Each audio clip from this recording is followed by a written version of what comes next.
आप सभी माताओं बहनों को जितिया व्रत की हार्दिक शुभकामनाएं। आज माताएं और बहनें अपनी संतान की दीर्घायु के लिए जीवित पुत्रिका यानी जितिया का व्रत रखेंगी और भगवान जीमूत वाहन की विधि विधान से पूजा करके व्रत रखने का संकल्प लेंगी। हर साल आश्विन मास में कृष्ण पक्ष की सप्तमी वृद्धा अष्टमी तिथि में इस व्रत को रखा जाता है, जिसमें भगवान जीमूत वाहन की पूजा होती है और व्रत की कथा का पाठ किया जाता है। मान्यता है कि इस कथा का पाठ करने से आपकी संतान की आयु दीर्घायु होती है और साथ ही उनके जीवन में राजा के समान सुखों की प्राप्ति होती है। जितिया व्रत की कथा के अनुसार एक बार नैमिषारण्य के निवासी ऋषियों ने संसार के कल्याण हेतु श्री सूत जी महाराज से पूछा, हे सूत जी, कराल कलिकाल में लोगों के बालक किस तरह दीर्घायु होंगे, सो कृपा पूर्वक कहिए। तब सूत जी महाराज ने कहा कि जब द्वापर का अंत और कलयुग का आरंभ था, उसी समय बहुत सी शोकाकुल स्त्रियों ने आपस में सलाह की थी कि क्या इस कलयुग में माता के जीवित रहते पुत्र मर जाएंगे। जब वे आपस में कोई निर्णय नहीं कर सकी, तब गौतम जी के पास पूछने के लिए गईं और जब उनके पास पहुंची तो उस समय गौतम ऋषि आनंद के साथ बैठे हुए थे। उनके सामने जाकर उन स्त्रियों ने मस्तक झुकाकर प्रणाम किया। इसके बाद स्त्रियों ने पूछा, हे प्रभु, इस कलयुग में लोगों के पुत्र किस तरह जीवित रहेंगे? इसके लिए कोई व्रत या तप हो तो कृपा करके बताइए। इस तरह उनकी बात सुनकर गौतम ऋषि बोले, हे स्त्रियों, मैं आपसे वही बात कहूँगा जो मैंने पहले से सुन रखा है। तब गौतम ऋषि ने कहा कि जब महाभारत युद्ध का अंत हो गया और द्रोण पुत्र अश्वत्थामा के द्वारा अपने पुत्रों को मरा देखकर सभी पांडव बड़े दुखी हुए, तो पुत्र के शोक से व्याकुल होकर द्रौपदी अपनी सखियों के साथ ब्राह्मण श्रेष्ठ धौम्य ऋषि के पास गई और उन्होंने धौम्य ऋषि से कहा, हे विपेंद्र, कौन सा उपाय करने से बच्चे दीर्घायु हो सकते हैं? कृपा करके ठीक ठीक कहिए। तब धौम्य ऋषि बोले, सतयुग में सत्य बोलने वाला, सत्याचरण करने वाला, समदर्शी जीमूत वाहन नामक एक राजा था। एक बार वह अपनी पत्नी के साथ अपनी ससुराल गए और वहीं रहने लगे। एक दिन आधी रात के समय पुत्र के शोक से व्याकुल कोई स्त्री रोने लगी, क्योंकि वह अपने बेटे के दर्शन से निराश हो चुकी थी। उसका पुत्र मर चुका था और वह रोती हुई कहती जा रही थी, हाय, मुझ बूढ़ी माता के सामने मेरा बेटा मरा जा रहा है। उसका रुदन सुनकर राजा जीमूत वाहन का तो मानो हृदय विदीर्ण हो गया। वह तत्काल उस स्त्री के पास गए और उससे पूछा, माता, आपका बेटा कैसे मरा है? तब बूढ़ी माता ने कहा कि गरुड़ प्रतिदिन आकर गांव के लड़कों को खा जाता है। वह प्रतिदिन प्रत्येक घर के एक बच्चे को आकर खाकर जाता है और आज मेरे बेटे की बारी है। इस पर दयालु राजा ने कहा, माता, अब तुम रो मत, आनंद से बैठो और प्रतीक्षा करो। मैं तुम्हारे बच्चे को बचाने का प्रयास करता हूँ। ऐसा कहकर राजा उस स्थान पर गए जहाँ गरुड़ आकर प्रतिदिन मांस खाया करता था और उसी समय गरुड़ भी उस पर टूट पड़ा और मांस खाने लगा। जब अतिशय तेजस्वी गरुड़ ने राजा जीमूत वाहन का बायां अंग खा लिया, तो झटपट राजा ने अपना दाहिना अंग फेर कर गरुड़ देव के सामने कर दिया। ये देखकर गरुड़ जी ने कहा, तुम कोई देवता हो? कौन हो? तुम मनुष्य तो नहीं जान पड़ते। अच्छा, अपना जन्म और कुल बताओ। पीड़ा से व्याकुल मन वाले राजा ने कहा, हे पक्षीराज, इस तरह के प्रश्न करना व्यर्थ है। तुम बस अपनी इच्छा अनुसार मेरा मांस खाओ। ये सुनकर गरुड़ रुक गए और बड़े आदर से राजा के जन्म और कुल की बात पूछने लगे। राजा ने कहा, मेरी माता का नाम शैव्या है और मेरे पिता का नाम शालीवाहन है। सूर्यवंश में मेरा जन्म हुआ है और मेरा नाम जीमूत वाहन है। राजा की दयालुता देखकर गरुड़ ने कहा, हे महाभाग, तुम्हारे मन में जो अभिलाषा है वह वर मांगो। तब राजा ने कहा, हे पक्षीराज, यदि आप मुझे वर दे रहे हैं तो ये वर दीजिए कि आपने अब तक जिन प्राणियों को खाया है वे सब पुनर्जीवित हो जाएं। हे स्वामी, अब से आप यहाँ के बालकों को ना खाएं, ऐसा कोई उपाय करें कि जहाँ जो उत्पन्न हो वे लोग बहुत दिनों तक जीवित रहें। धौम्य ऋषि ने उन स्त्रियों को आगे बताते हुए कहा कि पक्षीराज गरुड़ राजा को इस प्रकार वरदान देकर स्वयं अमृत के लिए नागलोक चले और वहां से अमृत लाकर उन्होंने उन मरे हुए मनुष्यों की अस्थियों पर बरसाया। ऐसा करने से वे सभी लोग जीवित हो गए जिनको कि पहले गरुड़ ने खाया था।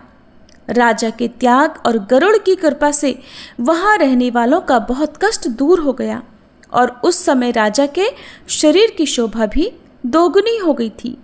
राजा की व्याकुलता देखकर गरुड़ ने फिर कहा कि मैं अब संसार के कल्याण हेतु एक और वरदान दूंगा। आज आश्विन कृष्ण सप्तमी से रहित शुभ अष्टमी तिथि है। आज ही तुमने यहाँ की प्रजा को जीवन दान दिया है। हे वत्स, अब से यह दिन ब्रह्म भाव हो गया है, जो मूर्ति भेद से विविध नामों से विख्यात है। वही त्रैलोक्य से पूजित दुर्गा अमृत प्राप्त करने के अर्थ में जीवित पुत्रिका कहलाई हैं। सो इस तिथि को जो स्त्रियां उस जीवित पुत्रिका की और कुश की आकृति बनाकर तुम्हारी पूजा करेंगी तो दिनों दिन उनका सौभाग्य बढ़ेगा और वंश की भी वृद्धि होगी। हे महाभाग, इस विषय में विचार करने की भी कोई आवश्यकता नहीं है। हे राजन, सप्तमी से रहित और उदया तिथि की अष्टमी को व्रत करें, यानी सप्तमी विद अष्टमी जिस दिन हो उस दिन व्रत न कर शुद्ध अष्टमी को व्रत करें और नवमी में पारण करें। यदि इस पर ध्यान न दिया गया तो फल नष्ट हो जाएगा और सौभाग्य तो अवश्य ही नष्ट हो जाएगा। इस प्रकार जीमूत वाहन राजा को वरदान देकर गरुड़ वैकुंठ धाम को चले गए और राजा भी अपनी पत्नी के साथ वापस अपने नगर को चले आए। धौम्य ऋषि द्रौपदी सहित अन्य स्त्रियों से कहने लगे, हे देवी, मैंने यह अतिशय दुर्लभ व्रत तुमको बतलाया है। इस व्रत को करने से बच्चे दीर्घायु होते हैं। हे देवी, तुम भी पूर्वोक्त विधि से यह व्रत और दुर्गा जी का पूजन करो तो तुम्हें भी अभिलक्षित फल प्राप्त होगा। मुनिराज धौम्य की बात सुनकर द्रौपदी के हृदय में एक प्रकार का कौतूहल उत्पन्न हुआ और पूर्ववासिनी स्त्रियों को बुलाकर उनके साथ इस उत्तम व्रत को किया। गौतम ऋषि ने कहा, यह व्रत और इसके प्रभाव को किसी एक चील ने सुन लिया और अपनी सखी सियारिन को भी बताया। इसके बाद पीपल वृक्ष की शाखा पर बैठकर उस चील ने और वृक्ष के खोते में बैठकर सियारिन ने भी इस व्रत को किया। और फिर एक जगह पर जितिया व्रत की कथा का पाठ हो रहा था तो वह चील भी उस ब्राह्मण के मुख से जितिया व्रत की कथा सुन आई और पीपल के खोते में बैठी अपनी सखी सियारिन को भी सुनाया। सियारिन ने आधी कथा सुन ली थी और कि तभी उसे भूख लगाई और मारे भूख के व्याकुल होकर वह कथा को बीच में ही अधूरा छोड़कर उसी समय शव से भरे शमशान में पहुंच गई। वहां उसने पेट भरकर मांस का भोजन किया और उधर चील बिना कुछ खाए पिए रह गई और सवेरा हो गया। सवेरे वह गौशाला में गई और वहां गऊ का दूध पिया। इस तरह उसने नवमी को व्रत का पारणा किया। कुछ दिनों के बाद चील और सियारिन दोनों मर गई और अयोध्या में किसी धनी व्यापारी के घर में जन्मी। संयोग से उन दोनों का जन्म एक ही घर में हुआ, जिसमें सियारिन ज्येष्ठ हुई और चील छोटी। इस तरह वे दोनों शुभ लक्षणों से युक्त थीं। इसलिए बड़ी लड़की काशीराज के और छोटी उसके मंत्री के साथ हिंदू धर्म के रीति रिवाजों के साथ विधि पूर्वक ब्याही गई। पूर्व जन्म के कर्म फल से मृगनयनी रानी हुई। वह जिस भी संतान को जन्म देती वह संतान मर जाती थी और पूर्व जन्म की बातों को स्मरण करने वाली मंत्री की पत्नी ने अष्टवसुओं के समान तेजस्वी 8 पुत्र उत्पन्न किए और वे सभी जीवित रह गए। अपनी बहन के पुत्रों को जीवित देखकर ईर्ष्यावश राजपत्नी ने अपने स्वामी से कहा, यदि तुम मुझे जीवित रखना चाहते हो तो इस मंत्री के भी पुत्रों को उसी जगह भेज दो जहां मेरे बेटे गए हैं, अर्थात इन्हें मार डालो। ये सुनकर राजा ने उस मंत्री के पुत्रों को मारने के कई प्रयास किए, पर मंत्री पत्नी ने जीवित पुत्रिका के पुण्य बल से उन्हें बचा लिया। एक दिन राजा ने अपने सिपाहियों से उन पुत्रों का सिर कटवाकर पिटारी में रखवाया और वह पिटारी उनकी माता अर्थात मंत्री की पत्नी के पास भेज दिया। किंतु वे 8 सिर तो बहुमूल्य हीरे जवाहरात बन गए और भले चंगे वे 8 लड़के अपनी माता के पास वापस चले गए। उनको इस बार भी जीवित देखकर रानी को बड़ा आश्चर्य हुआ।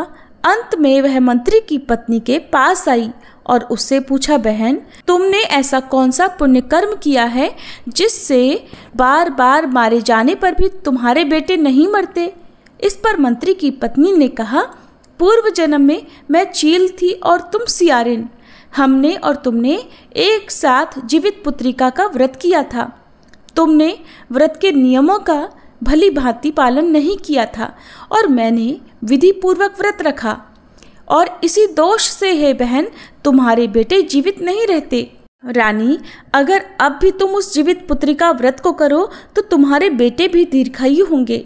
मैं तुमसे सच सच कह रही हूँ।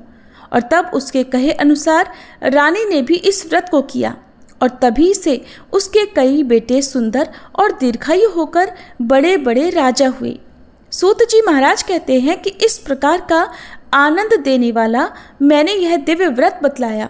स्त्रियां जो चिरंजीवी संतान चाहती हों वे जीवित पुत्रिका के इस पवित्र व्रत को करें और कथा का पाठ करें। अब सुनिए जितिया व्रत की सुखिया और दुखिया 2 बहनों की कथा। एक बार की बात है, 2 बहनें थीं जिनमें एक का नाम सुखिया था और दूसरी बहन का नाम था दुखिया। दोनों का भाग्य भी उनके नाम जैसा ही था। दुखिया बहुत गरीब थी और हमेशा दुखी रहा करती थी। वहीं उसकी बहन सुखिया अमीर थी और अपने नाम के अनुरूप ही सुखी रहती थी। समय आने पर दोनों का विवाह हो गया। सुखिया और दुखिया एक ही गांव में ब्याही गई। क्योंकि सुखिया बहुत अमीर थी और दुखिया बहुत गरीब थी, इसलिए दुखिया अपनी बहन सुखिया के घर में कामकाज किया करती थी। उसके घर की साफ सफाई करती, खाना बनाती थी और फिर जो खाना बच जाता था वह बासी खाना सुखिया दुखिया को दे दिया करती। इसी तरह दुखिया का घर चलता था। धीरे धीरे समय बीता। दोनों के 2 बच्चे हुए। सुखिया को 2 पुत्र और दुखिया को भी 2 पुत्र हुए। अब जब जितिया का व्रत आया तो दोनों बहनों ने जितिया का व्रत रखा था। दुखिया सुखिया के घर में काम करती थी। व्रत के दिन दुखिया ने सुखिया के घर जो चावल फटका उससे जो खुर्दी निकला वह उसने अपने लिए रख ली और साफ चावल सुखिया को दे दिए। फिर साग को चुना, बढ़िया वाला साग सुखिया के लिए रख दिया और जो डंठल थे उसने उन्हें अपने घर ले जाने के लिए एक किनारे रख दिए। अब दुखिया ने सुखिया के घर का सारा खाना बना दिया, सब काम कर दिया और अपने घर चावल की खुर्दी और साग के डंठल लेकर गई। फिर खुर्दी का चावल और साग के डंठल बनाकर उसने खाना बनाकर अपने बच्चों को खिलाया और खुद भी खाया। उसके बाद दुखिया सोने चली गई। आधी रात ही बीती थी कि किसी ने उसके घर का दरवाजा खटखटाया। दुखिया सोचने लगी कि इतनी रात गए कौन मेरे दरवाजे पर आया होगा। तब उसने उठकर दरवाजा खोला तो देखा एक बूढ़ी माई उसके घर के द्वार पर खड़ी हुई है। तो उसने पूछा, अम्मा आपको क्या चाहिए? इतनी रात में आप यहाँ किस लिए आई हो? तब वह बूढ़ी माई बोली कि बेटी मुझे बहुत जोर से भूख लगी है, कुछ खाने को हो तो दे दो। दुखिया उन बूढ़ी माई को अपने घर के अंदर ले आई और कहने लगी, माई हम लोग बहुत गरीब हैं। आज तो मैंने खुर्दी का चावल और साग के डंठल की सब्जी बनाई है, क्या आप खा लेंगी? तो बूढ़ी माई बोली, हाँ हाँ क्यों नहीं खाऊंगी, मुझे तो बहुत जोर से भूख लगी है, मैं वही खा लूँगी। दुखिया अंदर जाकर खुर्दी का चावल और साग के डंठल ले आई और बूढ़ी माई को खाने को दे दिए। बूढ़ी माई खाना खाने के बाद बोली, बेटी मेरा पेट तो भर गया, लेकिन मुझे रात के अंधेरे में अच्छे से दिखाई नहीं देता। इतनी रात को अंधेरे में मैं अपने घर वापस कैसे जाऊंगी? तो दुखिया बोली, कोई बात नहीं माई, आप यहीं पर सो जाइए, सुबह हो तो अपने घर चली जाना। इस तरह वह बूढ़ी औरत उस रात दुखिया के घर में ही सो गई। थोड़ी देर के बाद उठकर बूढ़ी माई फिर कहने लगी, बेटी मुझे दीर्घ शंका लगी है, कहाँ करूं? तो दुखिया बोली, माँ जी मेरे घर में तो कोई सुविधा नहीं है, इसलिए आप उधर कोने में कर लीजिए। बूढ़ी माई पूछने लगी, बेटा भड़बड़ करें या छरछर करें? दुखिया को बहुत जोर से नींद आ रही थी, तो नींद में ही वह बोली, माँ जी भड़बड़ कर दो, मैं सुबह साफ कर दूंगी। और फिर थोड़ी देर के बाद बूढ़ी माई ने फिर से जगाकर पूछा कि बेटी बता तो मैं अपने हाथ कहाँ साफ करूं? दुखिया की आंखों में तो नींद भरी हुई थी, मारे नींद के उसने कह दिया, माँ जी आप मेरे सिर में ही अपने हाथों को साफ कर लीजिए। उधर जब सुबह हुई तो दुखिया ने जो कुछ देखा वह उसे एक सपने की तरह लगा। उसे लगा शायद उसने कोई सपना देखा होगा जिसमें सपने में कोई आया होगा। उसने और ज़्यादा कुछ नहीं सोचा और वह नदी में नहाने के लिए चली गई। जब वह नदी में नहाई और उसने अपने बाल धोए तो उसके बालों से होते हुए जो पानी बहा वह सोने का पानी बन गया। आसपास की सभी महिलाएं ये देखकर हैरान रह गईं और कहने लगी कि तुम्हारे बालों से तो सोने का पानी गिर रहा है, क्या बात है? फिर उसे रात की वह सारी बात याद आ गई और वह दौड़कर अपने घर की ओर चली, ये सोचकर कि उसका घर दीर्घ शंका से गंदा हुआ होगा, क्योंकि रात में एक बूढ़ी माई उसके घर पर आई थी, पहले उसको साफ करना चाहिए। और जब वह भागकर अपने घर में गई तो क्या देखती है कि उसके घर में हर कोने में ही हीरे जवाहरात बिखरे पड़े थे। ये सब देखकर दुखिया बड़ी हैरान हुई, उसे विश्वास ही नहीं हो रहा था। लेकिन जब उसे विश्वास हुआ तो वह बहुत खुश हो गई और सोचने लगी, ये सब तो जीतमान बाबा की कृपा है जो माता का रूप धरकर मेरे घर पर आए और मुझे इतना आशीर्वाद देकर गए। इस तरह जीतमान बाबा की कृपा से दुखिया अमीर हो गई। अब उसे किसी के घर पर जाकर काम करने की आवश्यकता ही नहीं थी, तो वह उस दिन सुखिया के घर पर काम करने के लिए नहीं गई। दुखिया ने भी जितिया व्रत रखा था। तब उसने अपना व्रत पूरा किया और अपने बेटे से बोली कि जाओ मौसी के घर से तराजू लेकर आओ, ये नापने के लिए कि ये सोना कितना होगा। उसका बेटा बड़ी खुशी से सुखिया मौसी के घर गया और तराजू मांगने लगा। तो सुखिया ने पूछा कि तराजू में तुम्हें क्या तोलना है? तो बच्चा बोला, मौसी मेरे घर में बहुत ढेर सारा सोना है, उसी को मेरी माँ तोलेगी। बच्चे की बात सुनकर सुखिया हंसते हुए बोली, खाने को तो तुम्हारे घर में कुछ भी नहीं है और तुम्हारी माँ सोना तोलेगी? तुम झूठ बोल रही हो। तब वह बालक बोला, नहीं मौसी मैं बिल्कुल झूठ नहीं बोल रहा हूँ।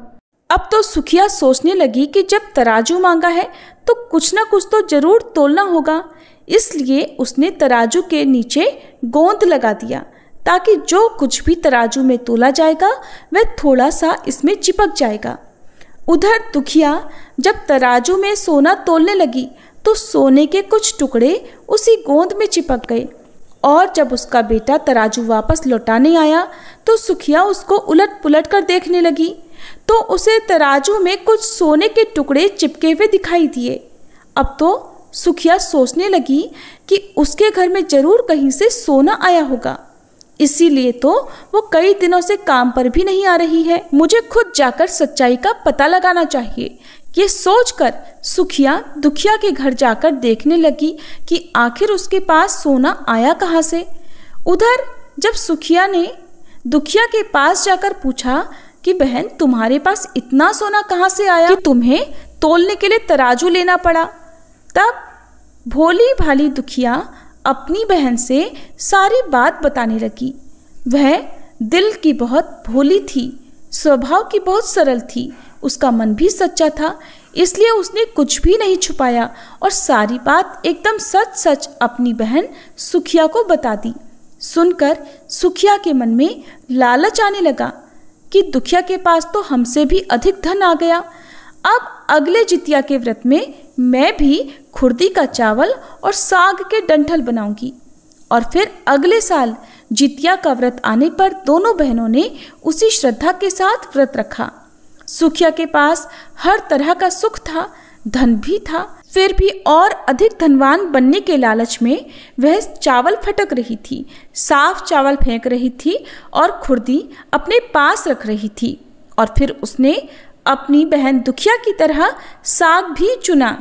साग को तोड़कर उसने साफ और ताजी पत्तियां फेंक दी और डंठल अपने पास रख लिए और फिर वही बनाया। खा पीकर पूजा पाठ करके वह सोने चली गई, लेकिन उसकी आंखों में नींद कहाँ थी। वह तो अपनी बहन दुखिया के द्वारा बताई गई बात की प्रतीक्षा कर रही थी कि कब वह बूढ़ी माई उसके दरवाजे पर आए। और इसी बीच आधी रात में उसके दरवाजे पर भी खटखटाहट हुई तो वह भाग कर गई। उसने दरवाजा खोल दिया। उसकी आंखों में तो नींद ही नहीं थी, ना ही वह सो रही थी, लेकिन फिर भी वह नींद में होने का दिखावा करके दरवाजे के अंदर से ही पूछने लगी, कौन है? बाहर दरवाजे पर वही बूढ़ी माई थी जो पिछली बार उसकी बहन दुखिया के घर पर आकर उसे धन सुख समृद्धि का आशीर्वाद देकर गई थी। तब बूढ़ी माई दरवाजे से बोली, बेटी मुझे बहुत भूख लगी है, कुछ खाने को हो तो दे दो।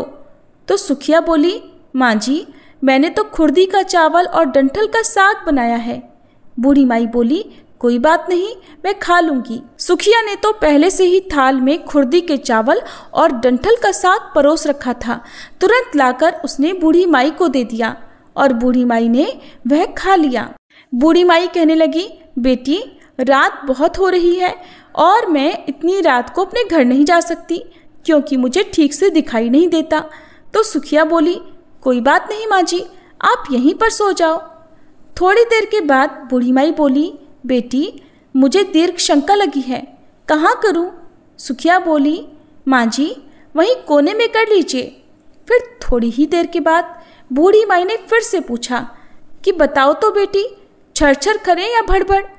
और उस समय सुखिया को याद ही नहीं आया कि उसकी बहन दुखिया ने क्या बोला था। तो सुखिया बोली, माँ जी छरछर कर दीजिए। अब बूढ़ी माई ने फिर पूछा, अच्छा बेटी बता तो मैं अपने हाथों को कहाँ पर साफ करूं? सुखिया को इस बात का अच्छे से ध्यान था तो वह बोली, माँ जी मेरे सिर में साफ कर लीजिए। अब बूढ़ी माई ने अपने हाथ सुखिया के बालों में साफ कर लिए। जब सुखिया सुबह उठी तो क्या देखा, उसका पूरा घर गंदगी और बदबू से भरा हुआ था। मक्खियाँ भिनभिना रही थी और उसके बालों में भी बहुत गंदगी लगी हुई थी। ये सब देखकर सुखिया बहुत हैरान और दुखी हो गई और उसे बहुत गुस्सा भी आया।